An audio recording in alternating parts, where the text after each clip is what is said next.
আসসালামু আলাইকুম, কি অবস্থা? আশা করি সবাই ভালো আছো, সুস্থ আছো। বাংলা অনশট জগন্নাথ বিশ্ববিদ্যালয়। জগন্নাথ বিশ্ববিদ্যালয় বেশ কয়েক বছর পরে এবার আলাদা পরীক্ষা নিচ্ছে। সেই জগন্নাথ বিশ্ববিদ্যালয়ের কোশ্চেন প্যাটার্ন এবং সেই রিলেটেড অল্প কিছু প্রশ্ন এবং সেই প্রশ্ন রিলেটেড আশেপাশে অনেকগুলো তথ্য নিয়ে বাংলার আমরা হাজির হয়েছি যথারীতি। আশা করি তোমরা সব কিছু ঠিকমতো দেখছো, শুনছো, সব ঠিকঠাক আছে। খাতা কলম নিয়ে বসবা, রিলেটেড তথ্যগুলো লিখবা। আমরা বেশ কিছু তথ্য যা পারি এবং পারি না, জানি এবং জানি না, সেগুলো লিখব, বোঝার চেষ্টা করব এবং মনে রাখার চেষ্টা করব। আশা করি এই তথ্যগুলো তোমাদের কাজে লাগবে। তো ওয়ালাইকুম আসসালাম। একজন যদি লেখো যে সব ঠিকঠাক আছে, তাহলে খাতা কলম নিয়ে সবাই বসে যাও।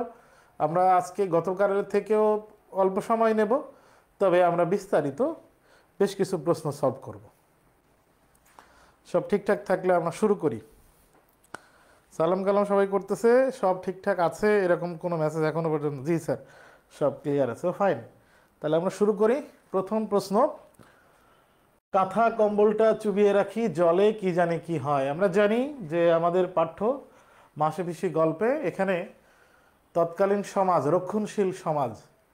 রক্ষণশীল সমাজের বুকে নারী হয়ে নিজেদের পেশা বজায় রেখে নিজেদের জীবিকা নির্বাহ করার একটা সংগ্রাম পরিচালনা করা, সাথে আরও একজন পরজীবী, তার মানে আরও একজন আত্মীয় বাইরের লোক, তাকে প্রতিকূল সমাজের হাত থেকে রক্ষা করা, রক্ষণশীল সমাজ থেকে, পুরুষতান্ত্রিক সমাজ থেকে রক্ষা করা, তার জীবনের নিশ্চয়তা এবং নিজেদের জীবিকা নির্বাহের যে কঠিন সংগ্রাম, নারী হয়েও পুরুষদের মতো নৌকো চালনা, সবজির ব্যবসা করা, এই যে কঠিন সংগ্রামের জীবন আমরা জানি যে মাসিভিসি গল্পে ফুটে উঠেছে। সেই মাসিভিসি গল্পের বেশ কিছু প্রশ্ন সলভ করলে তোমরা দেখবা যে উক্তিটি কে করেছেন, মাসি নাকি পিসি, এই টাইপের প্রশ্ন আসে। তো আমরা গল্প যদি ভালো করে পড়ি তাইলে এই প্রশ্নটা আমরা সহজেই পারবো। আমরা জানি যে মাসিপিসি গল্পের শেষের দিকে তাদের উপরে গোকুল এবং গোকুলের বাহিনী যে আক্রমণ করে, সে আক্রমণ থেকে তারা চিৎকার করে নিজেদেরকে রেহাই করে, পাড়াপড়শিও অনেকে চলে আসে।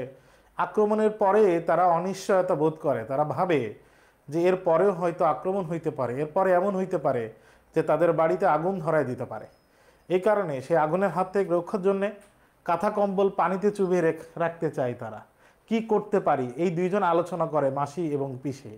আমরা ঠিক ওই জায়গায় কি আলোচনা হয়েছে সেই জায়গায় একটু দেখার চেষ্টা করি। মাসি বলতেছে, জানো বেআইন, ওরা ফের ঘুরে আসবে, মন বলছে, এত সহজে ছাড়বে কি? এটা মাসির কথা, বলছে এত সহজে ছাড়বে কি? তখন পিসি বলতেছে, তাই ভাবছিলাম মেয়েটাকে কুটুমবাড়ি সরিয়ে দেওয়ায় সোনাদের ঘরে মাঝরাতে আগুন ধরিয়েছিল সেবার। তাহলে মাঝরাতে আগুন ধরে দিয়েছিল কাদের বাড়ি? সোনাদের ঘরে। খানিক চুপচাপ ভাবে দুইজন। মাসি বলে সজাগ রইতে হবে রাতটা। তাহলে মাসি বলে সজাগ রইতে হবে রাতটা, সজাগ রইতে হবে রাতটা, এই কথাটা মাসি বলেছিল। তার প্রতি উত্তরে পিসি বলে, তাই ভালো, কাঁথা কম্বলটা চুবিয়ে রাখি জলে কি জানি কি হয়। তাহলে এই উক্তিটি কার উক্তি? এই উক্তিটি পিসির উক্তি। তাহলে গল্প ভালো করে পড়লে কোনটি মাসির উক্তি, কোনটি পিসির উক্তি, এটা আমরা পারার কথা, এটা আমাদেরকে পারতেই হবে। এবার এটা আমাদের পারার কথা, এটা আমাদেরকে পারতেই হবে। টেলিগ্রামে এটার লিঙ্ক চলে যাবে, তোমরা চিন্তা করো না। জয়নাল বলতেছে, স্যার রামদা কই? বেটা রামদা তো ক্লাসে আনার জন্যে, ক্লাসে রামদা ব্যবহার করার জন্য না। স্মরণ শব্দের শুদ্ধ উচ্চারণ, আমরা এই প্রশ্নটার উত্তর কোনটা হবে, কেন হয়েছে সেটা জানবো। সাথে সাথে এই ম ফলা থাকলে যে উচ্চারণ হয়, ম ফলা উচ্চারণের কিছু নিয়ম আমরা শিখে ফেলবো এই প্রশ্নের সাথে সাথে। আমরা প্রথমে দেখি এটার উত্তর কি। স্মরণ শব্দ, আমরা যদি স্মৃতি শব্দটি লিখি, আমরা যদি শ্মশান শব্দটি লিখি, আমরা যদি স্মরণ শব্দটি লিখি, তাহলে আমরা দেখতে পাই যে ময়ের কোনো উচ্চারণ হচ্ছে না। তো এ থেকে আমরা জানতে পারি এক নম্বর নিয়ম, সেটা হচ্ছে মফলা শব্দের শুরুতে থাকলে ওই ময়ের উচ্চারণ হয় না। আমরা জানি বফলার ক্ষেত্রেও একই কথা, শব্দের শুরুতে বফলা, কোনো বর্ণের সাথে বফলা বা মফলা থাকলে ব এবং ম এর উচ্চারণ হয় না। বয়ের ক্ষেত্রে এবং ময়ের ক্ষেত্রে পার্থক্য হচ্ছে ম যেহেতু উঠে যাচ্ছে উচ্চারণ হচ্ছে না, ম নাসিক্য ধ্বনি, এ কারণে ওখানে চন্দ্রবিন্দু হবে। তাহলে এখানে স্মরণ, আমরা তো স্মরণ বলি না, আমরা স্মরণ বলি, এটা ঠিক আছে। এই স্মরণ রয় ওকার নেই, এই জন্য এটা হচ্ছে না। স্মরণ এটা হইতে পারে, এটা হইতে পারে, পার্থক্য হচ্ছে এখানে চন্দ্রবিন্দু আছে। মফলা উঠে যাবে। মকে আমরা জানি ম একটা নাসিক্য বর্ণ, এর উচ্চারণকে বলা হয় নাসিক্য ধ্বনি। যদি নাসিক্য ধ্বনি উঠে যায় তাহলে চন্দ্রবিন্দু দিতে হয়, এখানে চন্দ্রবিন্দু নেই, এই জন্য এটা উত্তর হচ্ছে না। তাহলে উত্তর হচ্ছে এটা স্মরণ। তালব্য চন্দ্রবিন্দু রয় ওকার দন্তান্ন হস্চিহ্ন। আমরা জানি শেষে মূর্ধন্য আছে, তারপরে দন্তান্ন লিখতে হবে, আমরা কারণ জানি ন এর উচ্চারণ দুটাই একই, এই জন্য দন্তান্ন লিখলে হয় স্মরণ। এখন 1 নম্বর নিয়ম কি শিখলাম আমরা? মফলা শব্দের শুরুতে থাকলে ময়ের উচ্চারণ হয় না। 2 নম্বর নিয়ম, শব্দের মাঝখানে থাকলে ময়ের উচ্চারণ কি হয়, আর শব্দের শেষে মফলা থাকলে কি হয়, একটু তোমরা লিখবে, আমি দেখতে চাই। আমি একটা বলেছি, শব্দের শুরুতে বর্ণের সাথে মফলা থাকলে ময়ের উচ্চারণ হয় না, ম উঠে যায়, এই কারণে চন্দ্রবিন্দু দিতে হয়। শব্দের মাঝখানে এবং শব্দের শেষে মফলা থাকলে কি করতে হয়, একটু লেখো তো তোমরা। শব্দের মাঝখানে, এই শব্দের মাঝখানে এবং শব্দের শেষে মফলা থাকলে ময়ের উচ্চারণ কি হয়? আমি উদাহরণ দিচ্ছি, তোমরা নিয়ম লিখতে থাকো। আমি শব্দের মাঝখানে উদাহরণ দেই। আমরা যদি বিস্ময় শব্দটি লিখি তাহলে এরকম লিখতে হয়, বানান উচ্চারণ কি হবে। শব্দের শেষে থাকলে কি হয় সেটা দেখি। আমি যদি আত্ম শব্দটি লিখি তাহলে এর উচ্চারণ কি হবে? বিস্ময় এবং আত্ম এই শব্দ দুইটির উচ্চারণ কি হবে আমি জিজ্ঞেস করেছি। শব্দের মাঝখানে এবং শব্দের শেষে মফলা থাকলে উচ্চারণ কি হবে? এখনো পর্যন্ত আমি কোনো উত্তরও পাই নাই। আমি উদাহরণ দিয়েছি, উদাহরণ থেকে একটু লেখার চেষ্টা করো। শব্দের মাঝখানে এবং শব্দের শেষে মফলা থাকলে উচ্চারণ কি হবে? আশরাফুল ইসলাম প্রথমে লিখেছে দ্বিত্ব হবে, তার মানে শব্দের মাঝখানে যদি মফলা থাকে যে বর্ণের সাথে থাকবে সেই বর্ণ দ্বিত্ব হবে, ম কিন্তু দ্বিত্ব হবে না। তার মানে এখানে স আছে, স এর উচ্চারণ আমরা জানি তালব্য স লিখতে হয়। তাহলে বিস্ময় এটার উচ্চারণ, মফলা উঠে গেছে, বিস্ময়, যেহেতু মফলা উঠে গেছে চন্দ্রবিন্দু হবে। বিস্ময়, বিস্ময় আমরা বলি না, বিস্ময় বলি। এটার উচ্চারণ কি হবে তাহলে আকার দিলে? আত্মা নাকি আত্মা? আত্মা, মফলা উঠে গেছে তাই চন্দ্রবিন্দু হবে। চন্দ্রবিন্দু হবে স্বরধ্বনির সাথে, চন্দ্রবিন্দু হবে স্বরধ্বনির সাথে। এখানে হচ্ছে না কিন্তু বিস্ময়, এখানে যে অয়ের উচ্চারণ তার সাথে, আত্মা আয়ের উচ্চারণ তার সাথে চন্দ্রবিন্দু। তার মানে মফলা তয়ের সাথে ছিল, ত দুইটা হয়েছে। তাহলে আমরা দেখলাম মফলা শব্দের শুরুতে থাকলে উচ্চারণ হয় না, মা উঠে যাবে চন্দ্রবিন্দু হবে। মাঝখানে এবং শেষে থাকলে যে বর্ণের সাথে থাকে ওই বর্ণ দ্বিত্ব হবে। মফলার উচ্চারণের আরও একটা নিয়ম বলো, মফলার উচ্চারণ আরও একটা নিয়ম বলো। কিছু বর্ণের সাথে মফলা যুক্ত হইলে ময়ের উচ্চারণ হবে, সেই বর্ণগুলো কি কি? কয়েকটা বর্ণ আছে যে বর্ণের সাথে মফলা লেগে থাকলে ময়ের উচ্চারণ হবে, সেই বর্ণগুলো কি কি? আত্মা, ফাইন, লিখেছে অনেকে। মাঝে থাকলে দ্বিত্ব হয়, এক থাকলে অনুচ্চারিত থাকলে, প্রথমে থাকলে অনুচ্চারিত হয়, ফাইন। আমি যেটা বলেছি সেটা হচ্ছে কিছু বর্ণ আছে যে বর্ণের সাথে মফলা যুক্ত থাকলে, ম লেগে থাকলে ওই ময়ের উচ্চারণ ময়ের মতো হবে, মানে ম উচ্চারিত হবে, ম উচ্চারিত হবে। এমডি তর্জয়, তর্জয় যেটা লিখেছে ওটা ঠিক হয়নি। আশরাফুল ইসলাম ঠিক লিখেছে গ উমো ট, খাম্বানা, গ উমো ট, গুড। যেরকম আমি যদি লিখি এই শব্দটি তাহলে উচ্চারণ লিখতে হবে যুগ্ম, এই যে গয়ের সাথে ম যুক্ত থাকলে ময়ের উচ্চারণ হবে। আমি যদি লিখি এই রকম তাহলে উচ্চারণ হবে গুল্ম, তার মানে লয়ের সাথে ম আছে, উচ্চারিত হবে। আমি যদি লিখি এই রকম তাহলে এখানেও ময়ের উচ্চারণ হবে কেমন? জন্ম। তার মানে আমরা দেখতে পাচ্ছি গয়ের সাথে, লয়ের সাথে, নয়ের সাথে, উময়ের সাথে বাংময়। আমরা যদি এরকম লিখি তাহলে উচ্চারণ হয় বাং ময়। এখানে উমর সাথে ম আছে, তাহলে ময়ের উচ্চারণ হবে। তাহলে নয়ের সাথে, লয়ের সাথে, গয়ের সাথে, তারপরে উময়ের সাথে মফালা যুক্ত থাকলে ময়ের উচ্চারণ হবে, ম এর মতো উচ্চারিত হবে। ময়ের সাথেও তাই সম্মান, সম্মান। গুড। মাহফুজ হাসান শ্রাবণ আর একটা নিয়ম লিখেছে, এর পরের নিয়ম যেটা আমি যেতে চাচ্ছিলাম সেটা হচ্ছে যুক্ত ব্যঞ্জনের সাথে যদি মফালা যুক্ত থাকে তাহলে সেখানে ময়ের উচ্চারণ হবে না। যেরকম আমরা যদি লক্ষণ, লক্ষ্মণ থেকে যেটা লক্ষণ আছে সেই উচ্চারণে যদি আমরা যাই, এখানে ক্ষীয়র সাথে মফালা আছে, এই ময়ের উচ্চারণ হবে না। যুক্ত ব্যঞ্জন ক্ষীয়, যুক্ত ব্যঞ্জনের সাথে মফালা যুক্ত হইলে ময়ের উচ্চারণ হয় না। তাহলে ময়ের উচ্চারণের বেশ কিছু নিয়ম আমরা শিখলাম। ইন্টারমিডিয়েটের রিটেন ব্যাকরণ সেটাও জানা হইল, আরও কিছু শব্দের উচ্চারণ জানা হইল। এই প্রশ্নের উত্তর সমাধান হইল। 3 নম্বর প্রশ্নে আমরা যাই, কোনটি ভিন্নাত্মক শব্দ? কোনটি ভিন্নাত্মক শব্দ? আমরা জানি বৈশ্বনর, এই শব্দের অর্থ হচ্ছে আগুন। বৈশ্বনর মানে হচ্ছে আগুন।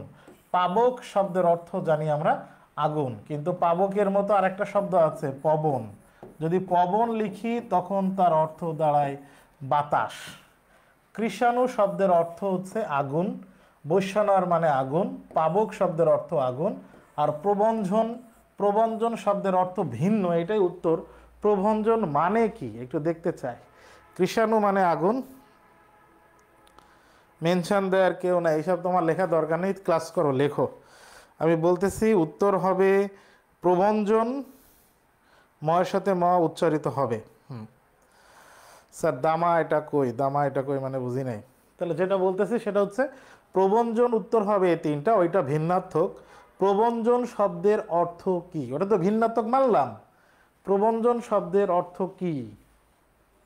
প্রবঞ্জন শব্দের অর্থ এখনো পর্যন্ত কেউ লেখে নাই। প্রবঞ্জন শব্দের অর্থ কি একটু দেখতে চাই। প্রবঞ্জন শব্দের অর্থ এখনো পর্যন্ত বাতাস। আশরাফুল, বাতাস, বাতাস লিখছে কিন্তু তালব্যস্যা লিখছো। বাতাসের উচ্চারণে তালব্যস্যা, কিন্তু বাতাস বানান লিখতে হলে দন্তস্যা লিখতে হয়। বাতাস শব্দের আরও 2-3টা সমর্থক শব্দ একটু লেখো তো। 3টা সমর্থক শব্দ আমরা শিখি। একটু পরে একটা প্রশ্ন আছে বাতাস শব্দের আরও কিছু সমর্থক শব্দ আমরা জানবো।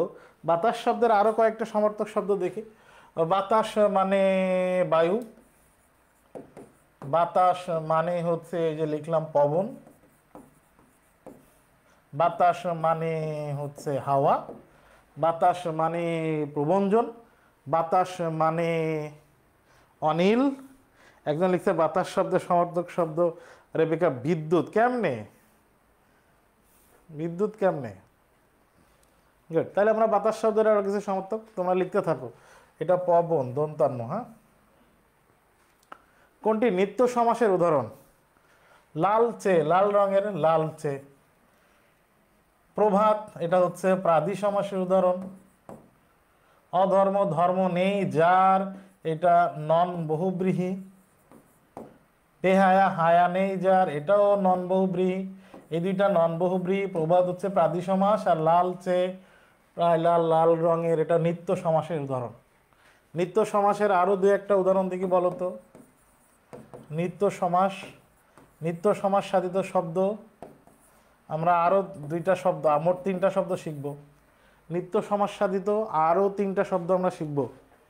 নিত্য সমাস এখনো পবনে আছো তোমরা।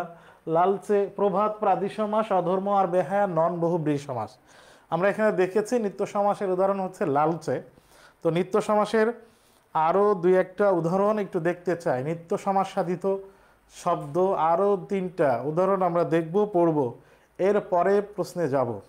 নিত্য সমাস আমরা জানি যে ব্যাসবাক্য যেরকম ছোট আবদ্ধ থাকে, সমাসবদ্ধ থাকে, সমস্ত পদটাও এরকম আবদ্ধ, আলাদা শব্দ ব্যবহার করে, বাইরের শব্দ ব্যবহার করে ব্যাসবাক্য করার প্রয়োজন হয় না।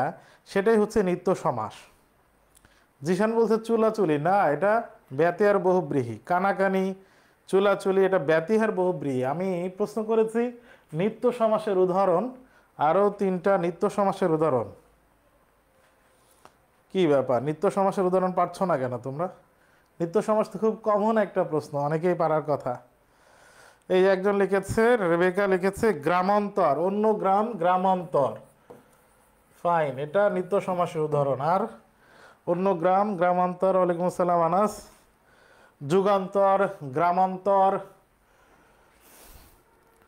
কেবল দর্শন, দর্শন মাত্র, কেবল দর্শন, দর্শন মাত্র, এটা নিত্য সমাসের উদাহরণ। আমি একটা দেখলাম দেশান্তর, গ্রামান্তর, যুগান্তর, এই যে গুড, দেশান্তর, গ্রামান্তর, যুগান্তর, এইগুলো নিত্য সমাসের উদাহরণ। ফাইন, তাহলে আমরা নিত্য সমাসের আরো 2-1টা উদাহরণ শিখলাম। এর পরের প্রশ্নে যাই। প্রশ্ন নাম্বার 5, মানব কল্যাণ অলৌকিক কিছু নয়, বাক্যের শেষে নয় বা নাবাচক কিছু থাকলে এই ধরনের বাক্যকে বলা হয় নেতিবাচক বাক্য। মানব কল্যাণ অলৌকিক কিছু নয়, নেগেটিভ সেন্টেন্স, অ্যাফার্মেটিভ না, নেগেটিভ সেন্টেন্স, নেতিবাচক বাক্য। বলেছে এই বাক্যের অস্তিবাচক রূপ, অস্তিবাচক রূপ মানে হচ্ছে অ্যাফার্মেটিভ রূপ, মানে হ্যাঁবোধক বাক্য বানাতে হবে। এই অলৌকিক বাক্যটাকে, অলৌকিক কিছু নয়, এটাকে হ্যাঁবোধক বাক্য বানাইতে হবে। মানব কল্যাণ অলৌকিক কিছু একটা, মানব কল্যাণ অলৌকিক কিছু নয়, তাহলে অলৌকিক কিছু একটা বলে এটা মিথ্যা কথা বলা হবে। এইটা এইটা এবং এটা যেটা উত্তর হবে, এটা সেন্স সেম রাখতে হবে, মিনিং সেম রাখতে হবে, তাহলে এটা উত্তর হইতেছে না। মানব কল্যাণ লৌকিক কিছু নয়, এখানেও শেষে নয় আছে, এখানে নয় আছে, দুইটাই নেতিবাচক, তাহলে এটাও নেতিবাচক হচ্ছে না, আমাকে অস্তিবাচকে নিতে হবে।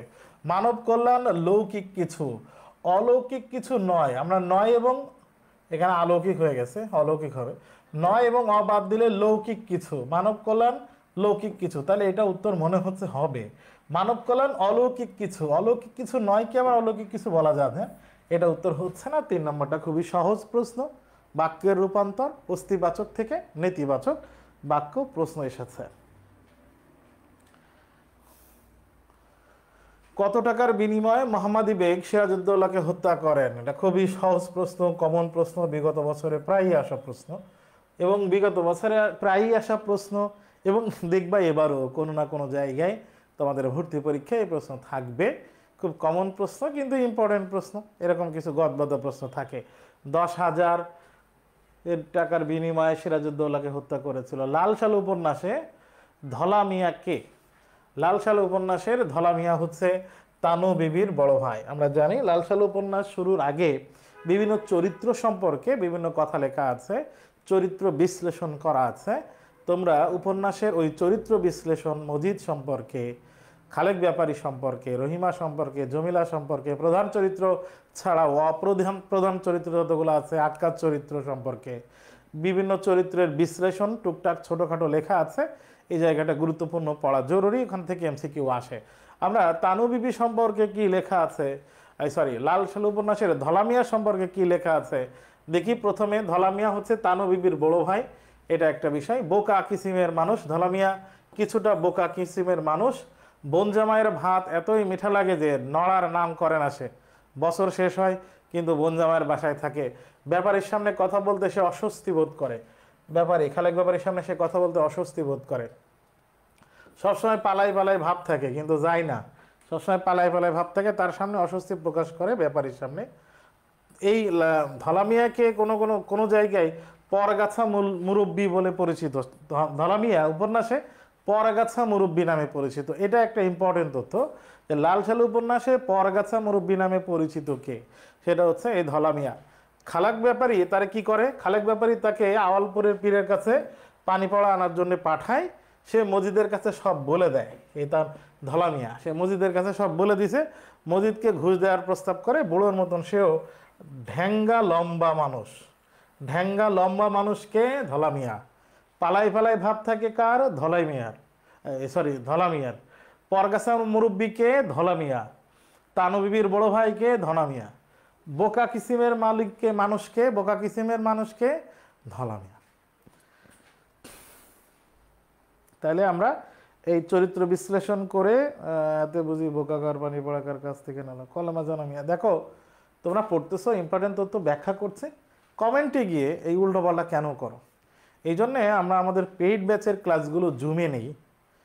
এটা আমাদের পেইড ব্যাচেরই ক্লাস। আমরা এই ক্লাস শেষের সাথে সাথে ওদের ওয়েবসাইটে এই ক্লাস আপলোড করে দেব এবং ইউটিউবের লিঙ্ক ওদেরকে দিয়ে দেব। আমরা আমাদের স্টুডেন্টদেরকে, পেইড ব্যাচের যারা, তাদেরকে ইন্সপায়ার করি যে তুমি ফেসবুকে না আসো। যদি নিজেকে মোটিভেট করে নিজেকে কন্ট্রোল না করা যায়, ফেসবুকে আসলে টাইম নষ্ট হয়।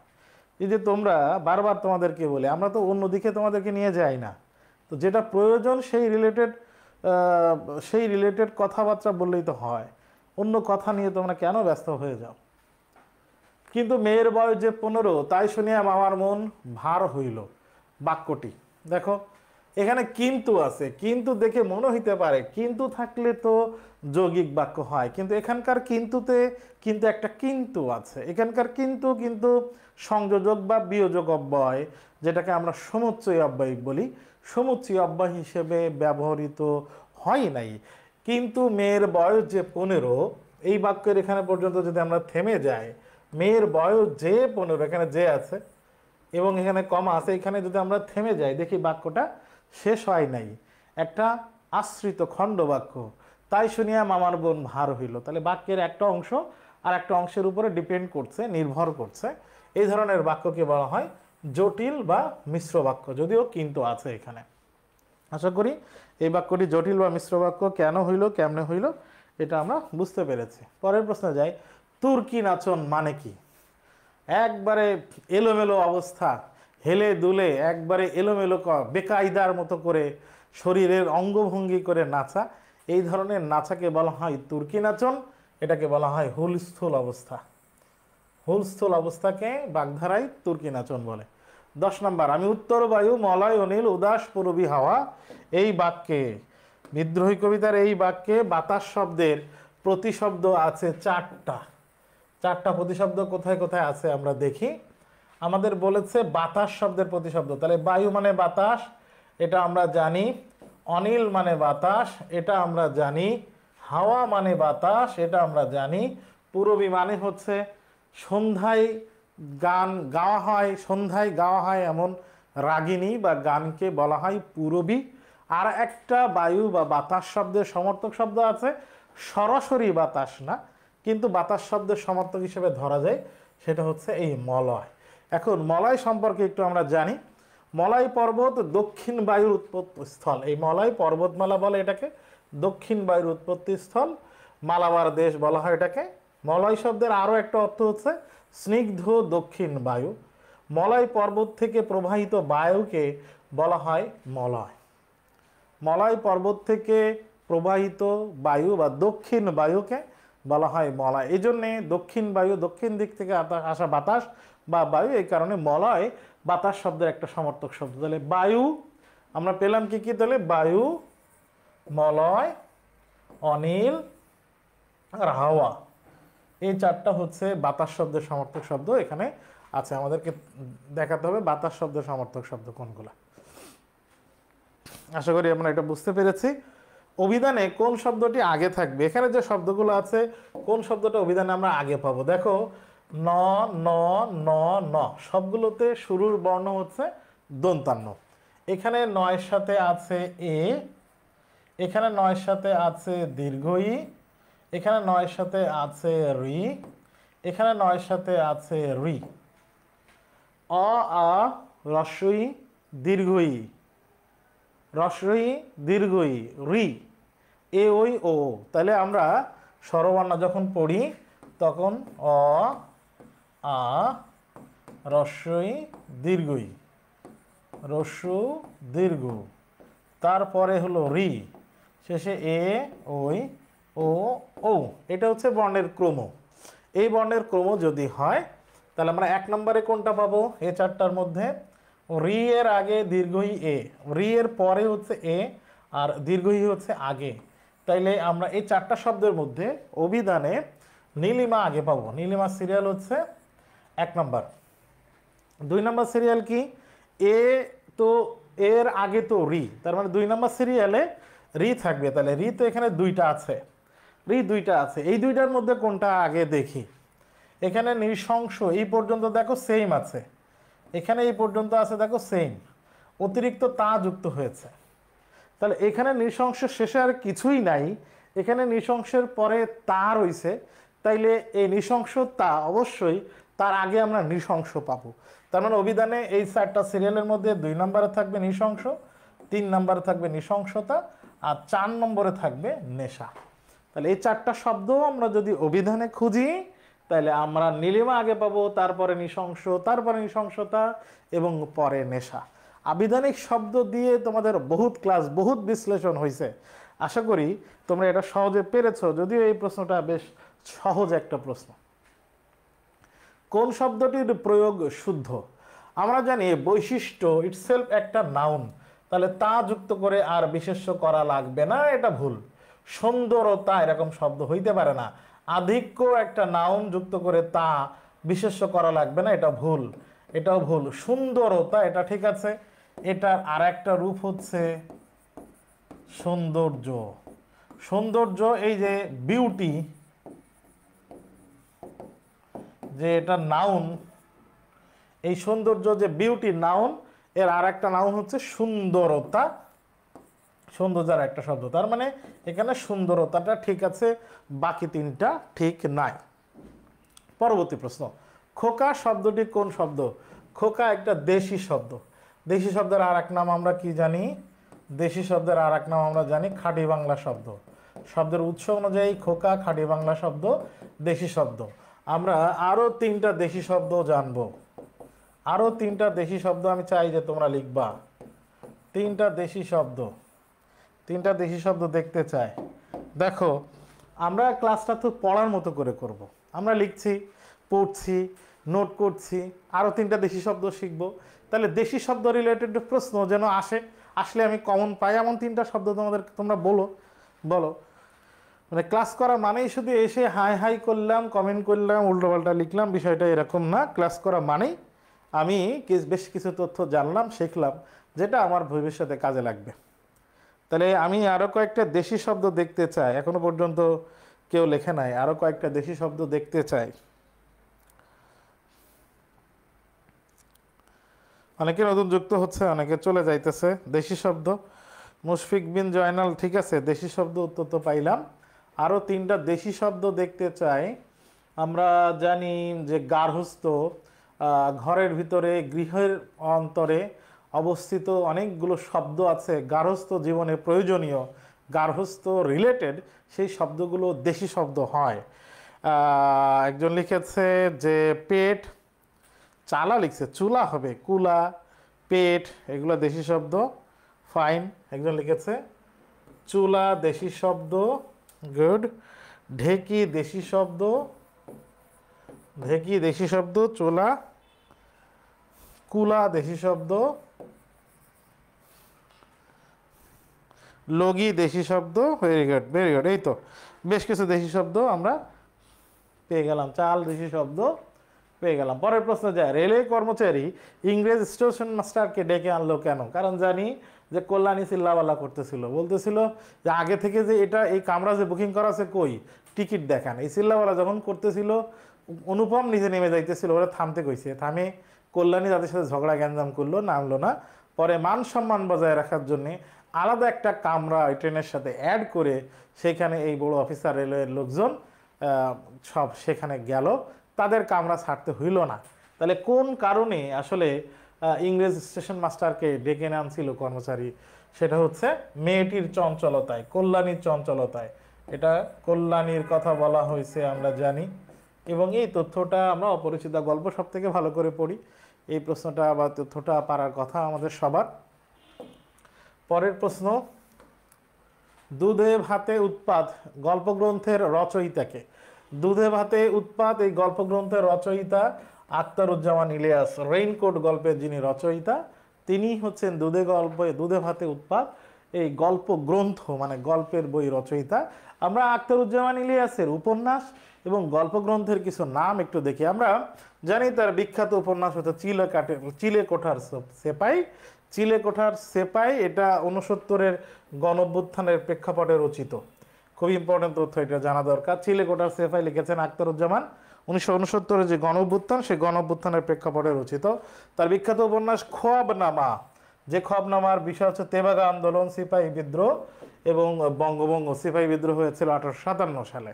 খোয়াবনামা এবং চিলেকোঠার সেফাই আখতারুজ্জামান ইলিয়াসের দুইটা বিখ্যাত উপন্যাস। সেই উপন্যাস দুইটার প্রেক্ষাপট আমরা একটু দেখলাম। তার গল্প গ্রন্থের মধ্যে আছে অন্য ঘরে অন্য স্বর, খোয়ারি, দুধে ভাতে উৎপাত, দোজকের ওম, এটা দেখবা বিগত বছরে প্রায় আসছে। জাল স্বপ্ন স্বপ্নের জাল, যেটা থেকে রেইনকোট গল্পটি নেওয়া হয়েছে। জাল স্বপ্ন স্বপ্নের জাল, দোজকের ওম, দুধে ভাতে উৎপাত, খোয়ারি, অন্য ঘরে অন্য স্বর। এই যে প্রশ্নটা বিশ্লেষণ করলাম, যে তথ্যগুলো এখানে দেখালাম, তোমাদের যদি আখতারুজ্জামান ইলিয়াসের কবি লেখক পরিচিতি থেকে কোনো প্রশ্ন আসে, যেখানেই আসুক তোমরা কমন পাবা। এই তথ্যগুলো থেকেই মূলত আখতারুজ্জামান ইলিয়াসের লেখক পরিচিতি থেকে প্রশ্ন হয়। আচ্ছা, 21-এর কৃষ্ণচূড়া আমাদের চেতনারই রং, এই চরণটির আগের চরণ। আমরা যখন পরীক্ষা দিয়েছি ঠিক তখন এই টাইপের প্রশ্ন আগের চরণ পরের চরণ হইতো। মাঝখানে প্রশ্ন যখন বাংলা কঠিন করা শুরু হইল, অনেক সময় দেখা গেছে যে এই আগের চরণ পরের চরণ থেকে প্রশ্ন হয় না। ইদানিং আবার দেখা যাইতেছে এই টাইপের ফাউল আগের চরণ পরের চরণ থেকে প্রশ্ন হয়। তো খুব বেশিরভাগ সময় এই প্রশ্নের উত্তর করতে পারা সহজ হয়। এখানে আগের চরণ বলেছে, আগের চরণ কোনটি, এবং এখানকার এই মিল নাই এর আগের চরণের সাথে, যেটা বলেছে এই চরণের অন্ত মিলও নাই, এই জন্য একটু করতে পারা কঠিন। আমরা একটু দেখি। আবার ফুটেছে দেখো কৃষ্ণচূড়া থরে থরে শহরের পথে কেমন নিবিড় হয়ে, কখনো মিছিলে কখনো বা একা হেঁটে যেতে যেতে মনে হয় ফুল নয় ওরা শহীদের ঝলকিত রক্তের বুদবুদ স্মৃতি গন্ধে ভরপুর। এটা হচ্ছে লাইন। তারপরের লাইন 21-এর কৃষ্ণচূড়া আমাদের চেতনার রং। এখানে 21-এর কৃষ্ণচূড়া আমাদের চেতনারই রং, এই লাইনের আগে লাইন হচ্ছে শহীদের ঝলকিত রক্তের বুদবুদ স্মৃতি গন্ধে ভরপুর। কবিতার লাইন আমরা ভালো করে পড়ব। আমি কিংবদন্তির কথা বলছি, ফেব্রুয়ারি 1969। এই কবিতার দৈর্ঘ্য বিদ্রোহী কবিতা, কবিতার দৈর্ঘ্য বেশ বড়। বিদ্রোহী কবিতা যেহেতু আমরা কমনলি পড়ি এবং একটা মিল আছে, তথ্য আমরা জানি, এই কারণে আগের চরণ পরের চরণ পারা সহজ। কিন্তু ফেব্রুয়ারি 1969, আমি কিংবদন্তির কথা বলছি, এই টাইপের, তারপর 18 বছর বয়স, কিছুটা এই কবিতাগুলোর আগের চরণ পরের চরণ হয়তো একটু কঠিন মনে হইতে পারে। এই টাইপের প্রশ্ন তোমরা হয়তো সবাই পারো। তাহলে এটা হচ্ছে শহীদের ঝলকিত রক্তের বুদবুদ স্মৃতিগন্ধে ভরপুর। এই ছিল জগন্নাথ বিশ্ববিদ্যালয়ে আমরা যে পরীক্ষা নিয়েছিলাম তার এমস। তোমরা জানো যে জগন্নাথ বিশ্ববিদ্যালয়ে রিটেন আসবে, এবং রিটেন আমাদের ব্যাচের স্টুডেন্টরা রিটেন সম্পর্কে ধারণা পেয়েছে, আশা করি সেভাবে প্রস্তুতি নিচ্ছে। যারা আমাদের পেইড ব্যাচে রিটেন ক্লাস করো নাই তাদের জন্যই বলি, জগন্নাথ বিশ্ববিদ্যালয়ে রিটেন আসবে তোমরা অনেকে জানো, তারপরেও বলি, আমরা যে ক্ষয়ে সৃজনশীল প্রশ্নের কয়ে আমরা যে ধরনের প্রস্তুতি নেই, ক্ষয়ে আমরা যে ধরনের প্রস্তুতি নেই, এবং দ্বিতীয় পত্রে যে 30 মার্কের ব্যাকরণ লিখতে হয়,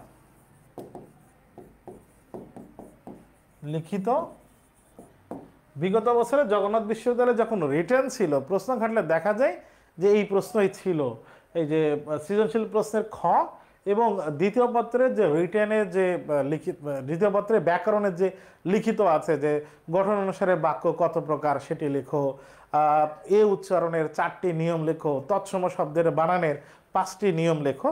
4 মার্কের প্রশ্ন থাকবে এক একটা, 4 মার্কের প্রশ্ন 4টা, 4 4 16, এই টাইপের প্রশ্ন থাকবে।